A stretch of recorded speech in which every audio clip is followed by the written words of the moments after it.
that you are with us in spirit because we are all one. And thank you for being here, everyone. This is our Sacred Soul service today. And so things will be just a little bit different. I'm led this morning to share with you a piece from James Dillett Freeman, who was a Unity minister, author, writer, and poet laureate for Unity worldwide.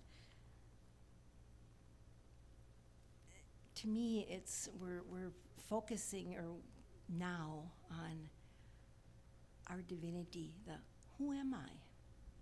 What am I here for?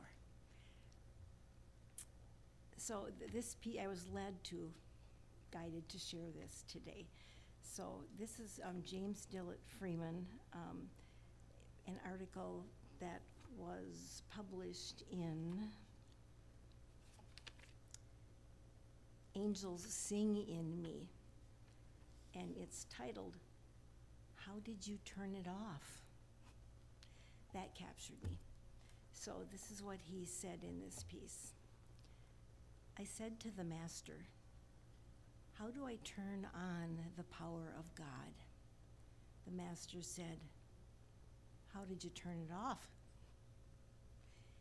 Then I saw that if the power of God should be turned off even for a moment, the universe would crash to an end and crumble into nothingness. The power of God is at work in every atom. The power of God is at work in every mind. The power of God is at work in you. Night and day, pouring forth power, sending power surging through every trembling wire. The dynamos are at work in a city, whether the city wakes or whether it sleeps.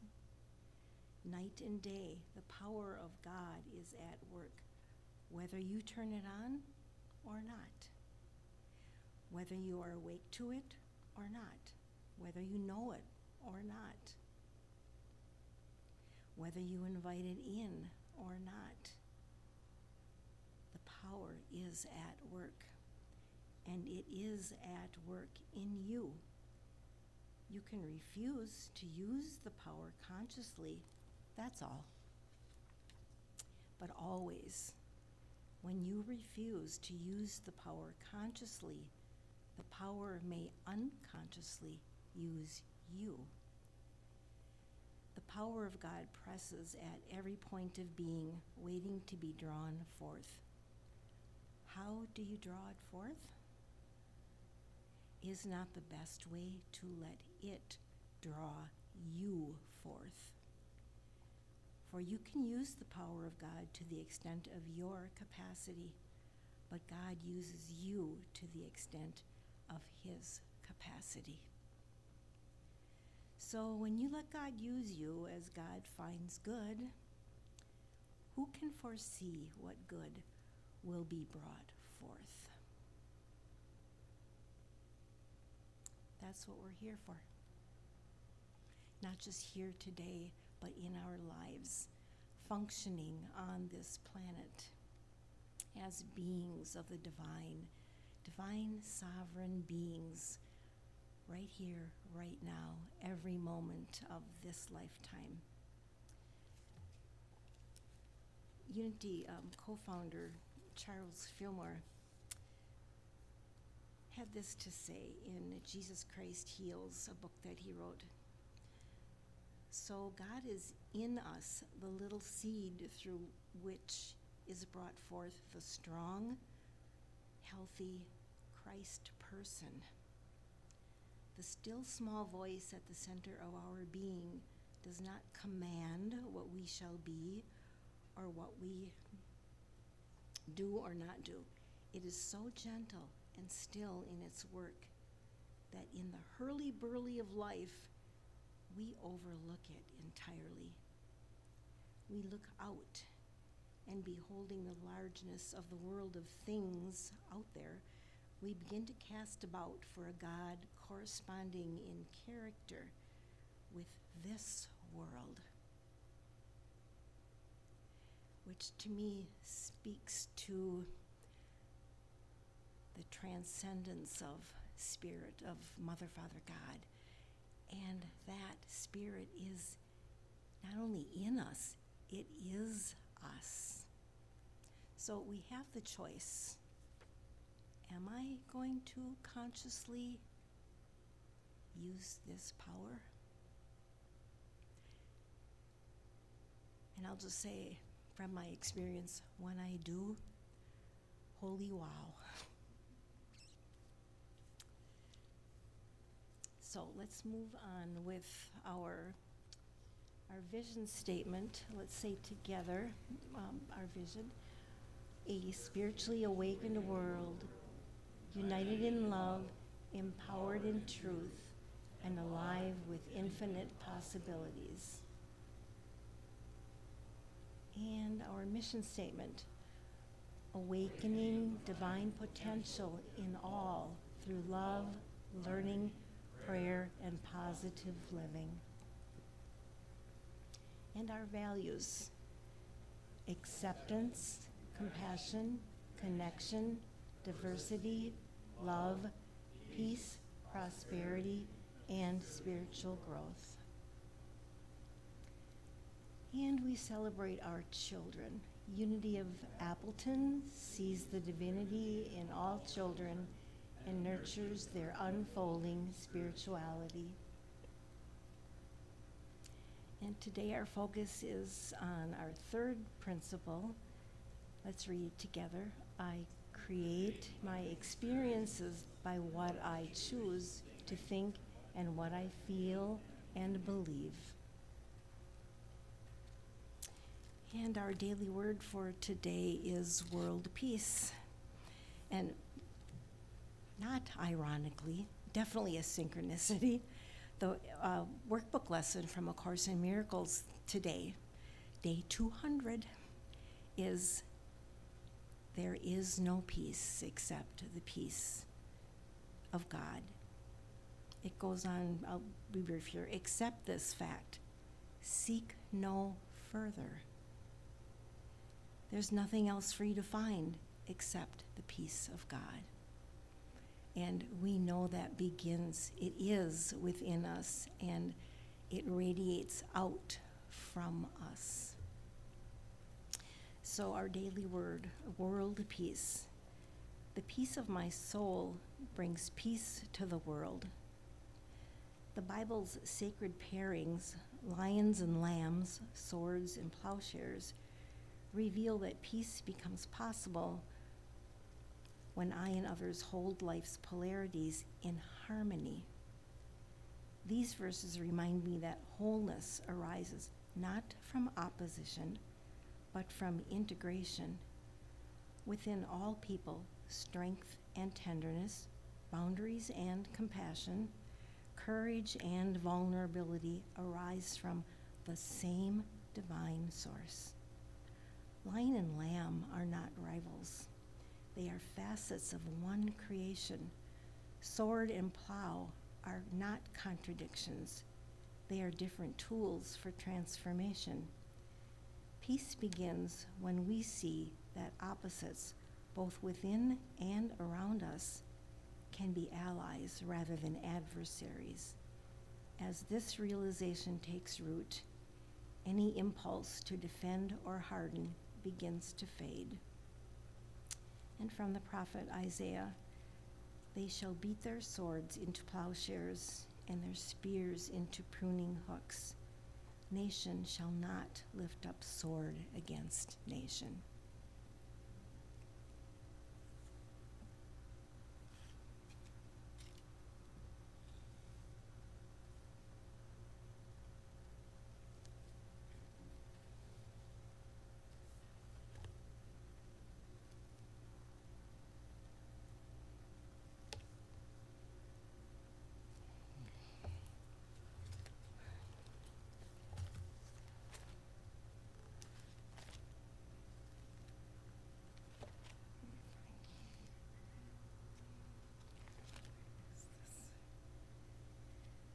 Now we move into our affirmation of prosperity.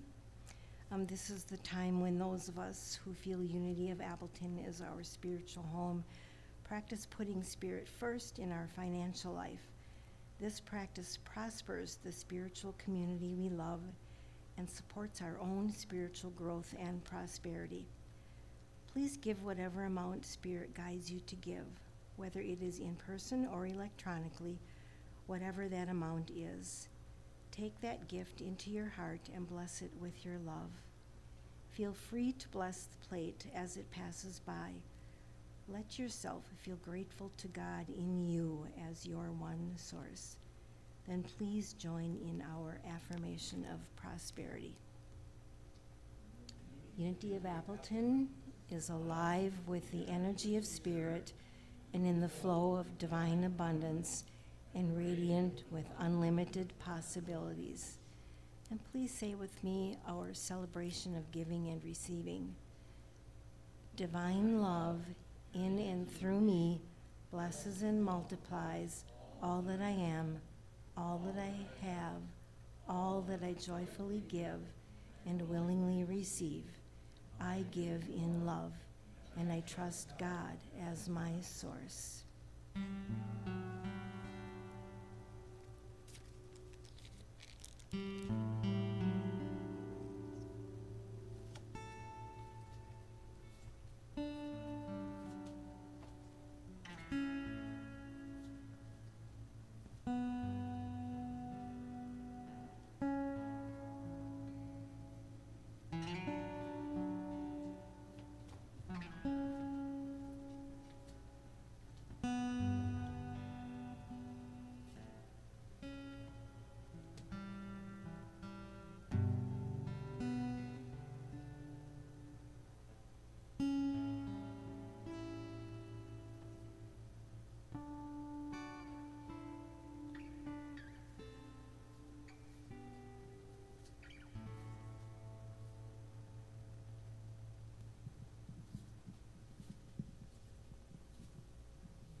We gratefully receive these gifts, knowing they are divine source love, blessing this community and beyond these four walls out into the world with light and love. Blessed be. Thank you. Amen.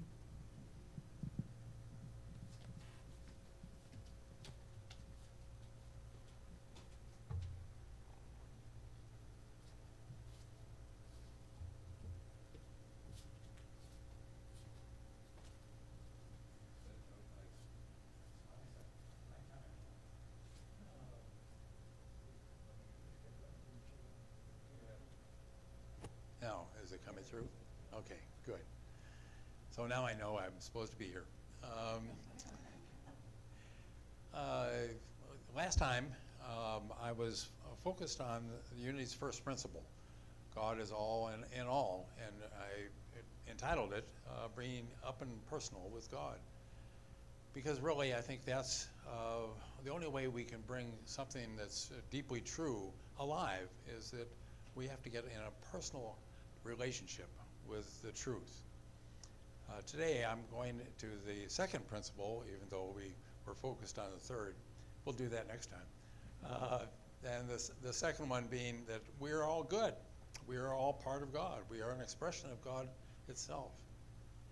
And so there's no sin within us, that we are good. That doesn't mean we're perfect in our human self, but rather that there's nothing tainted about being the essence of who we are, which is God's expression as a human being.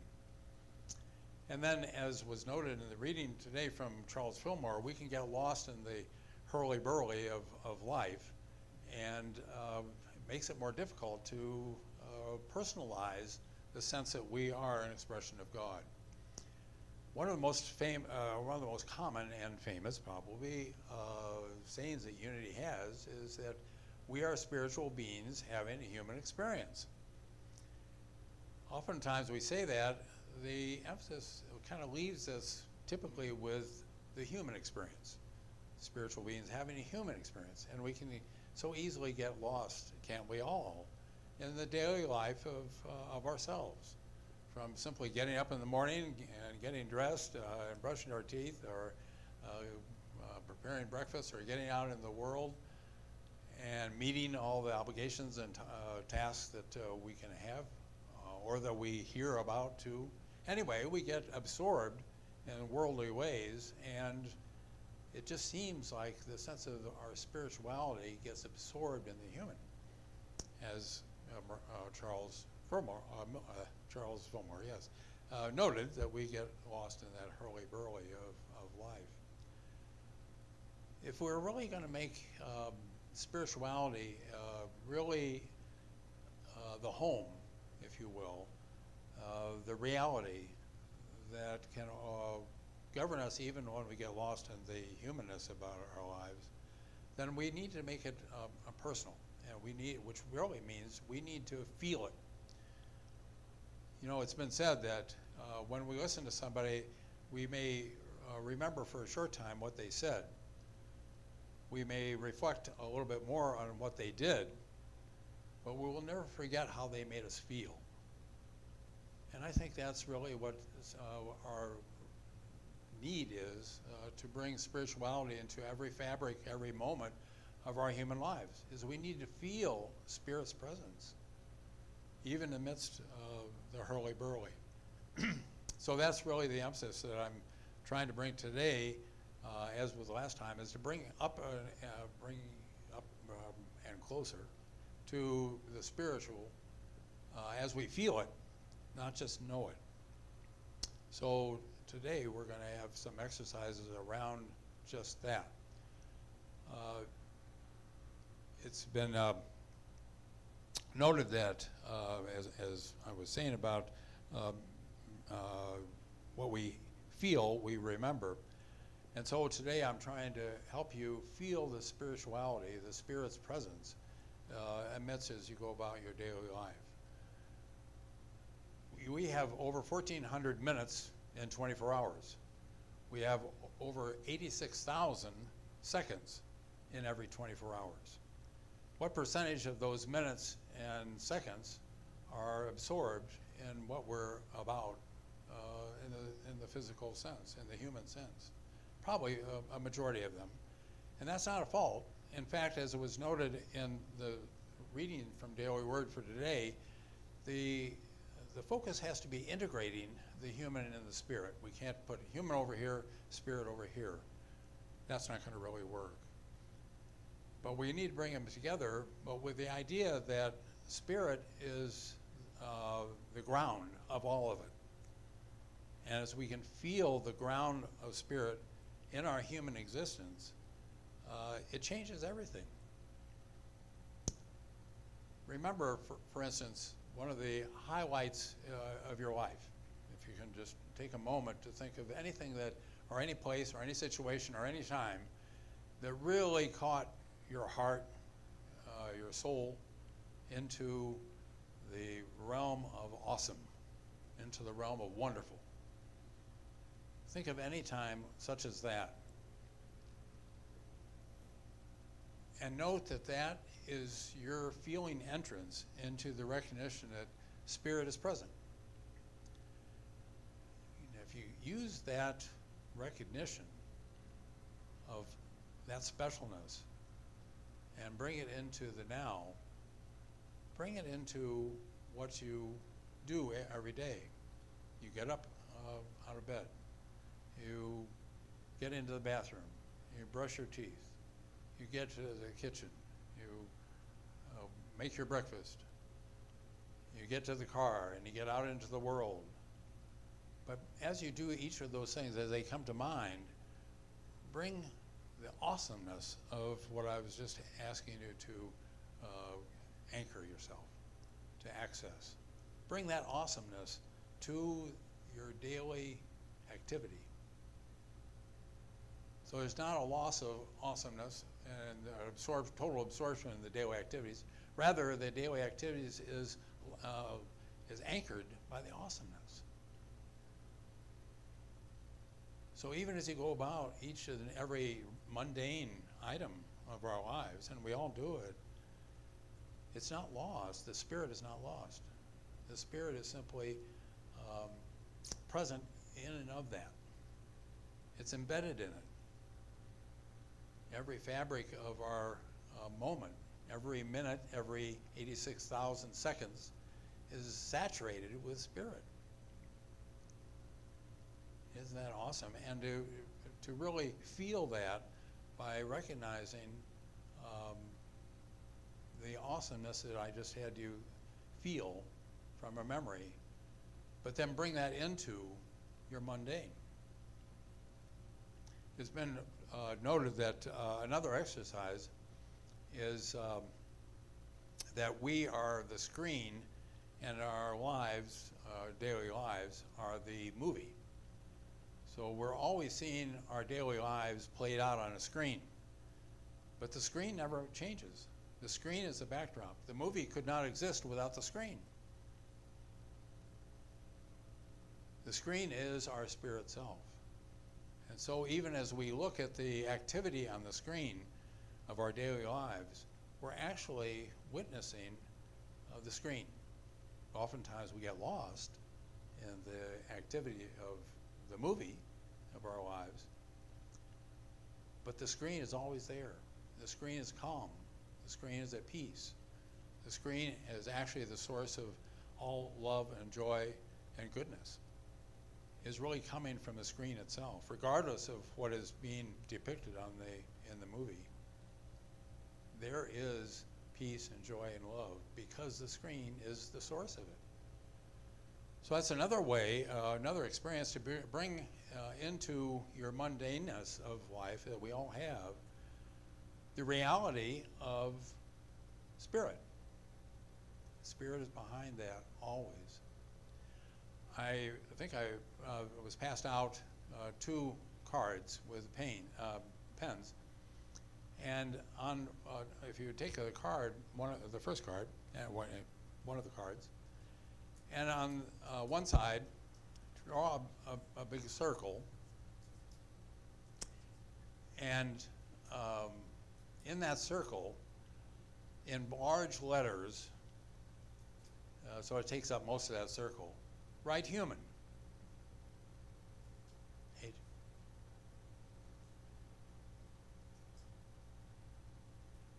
And underneath that, in small script, write spirit.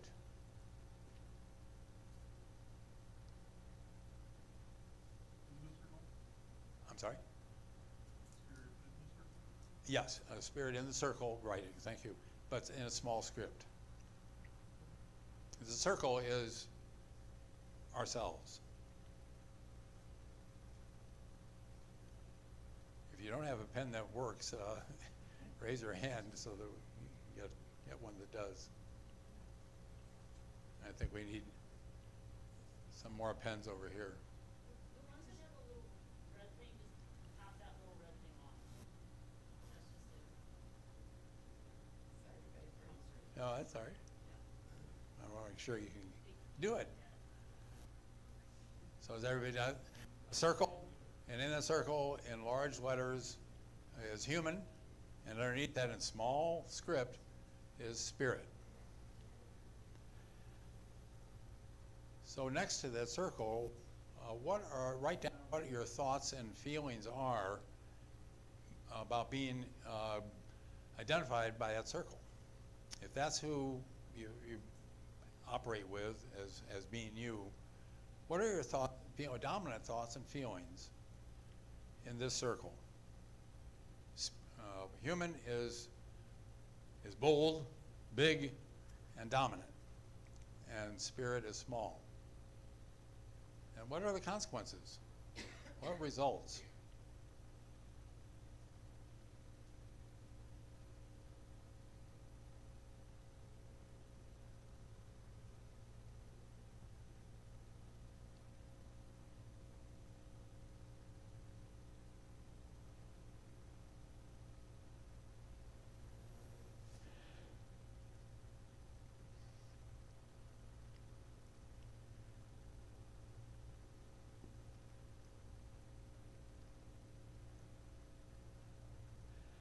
So flip it over and draw another circle and In this circle, spirit is in large letters. And occupies most of that space of the circle. And underneath spirit, in large letters, is human, in small letters.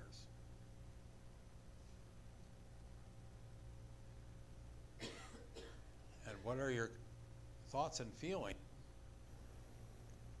if you're in that circle?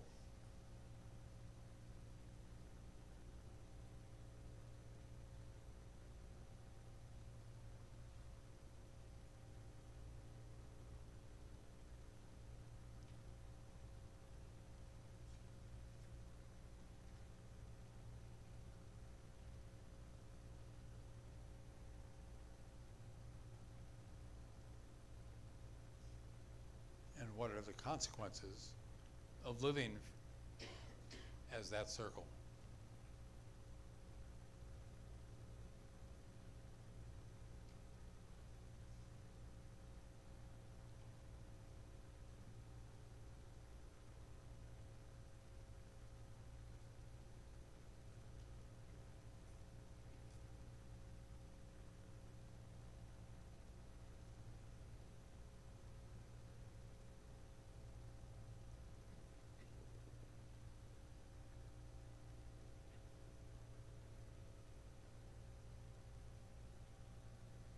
It makes a profound difference which side we're looking at and operating from.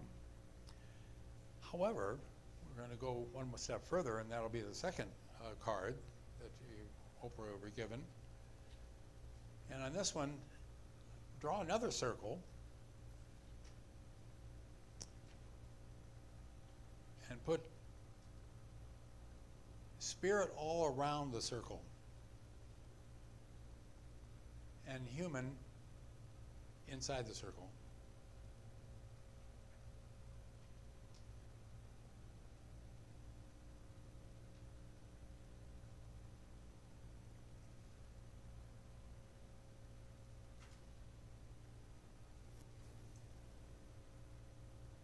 And in that, the word human inside the circle, write down some of your everyday kinds of activities, everyday concerns, everyday preoccupations, tasks, intentions, obligations, worries.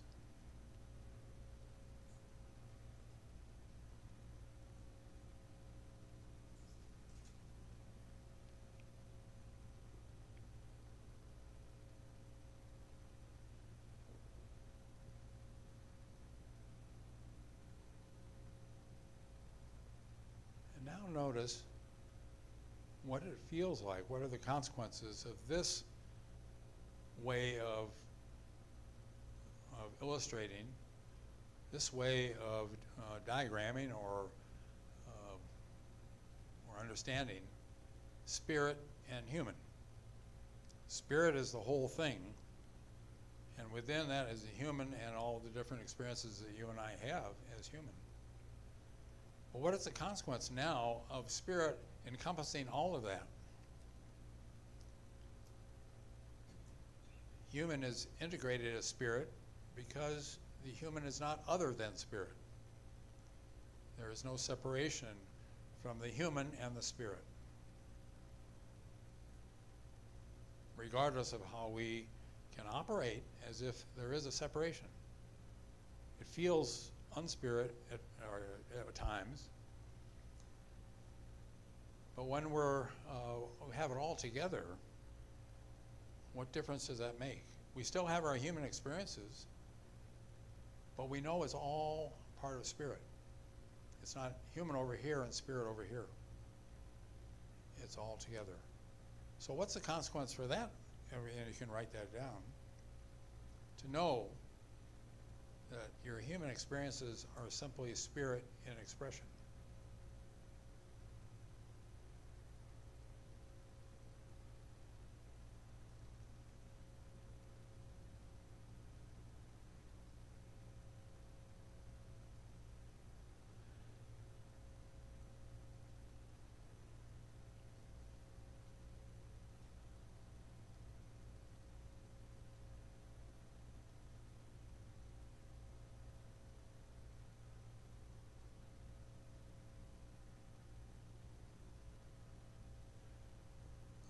personal experience today, as I was preparing to come here this morning, and I had all these cards in a container, or I think 100 of them or something like that.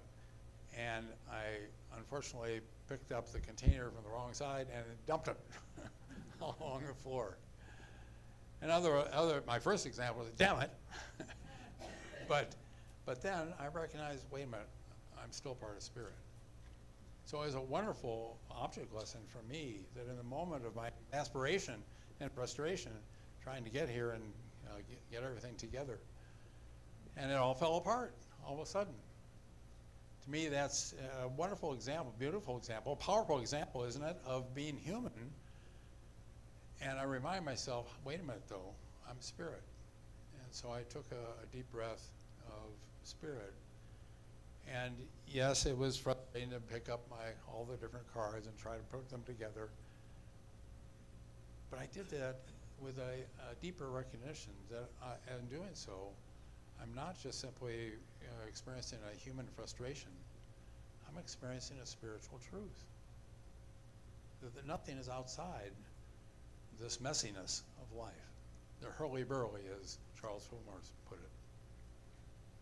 No, it's all part of spirit. So I invite you the next time that you have any kind of human experience of the normal sense of being out of sorts, whatever that may be, is remember the circle, the second one, the second card, that everything is spirit. There is nothing outside of spirit, and there can't be. There is no separation. We may feel outside of spirit, but we cannot be outside of spirit. That is the truth.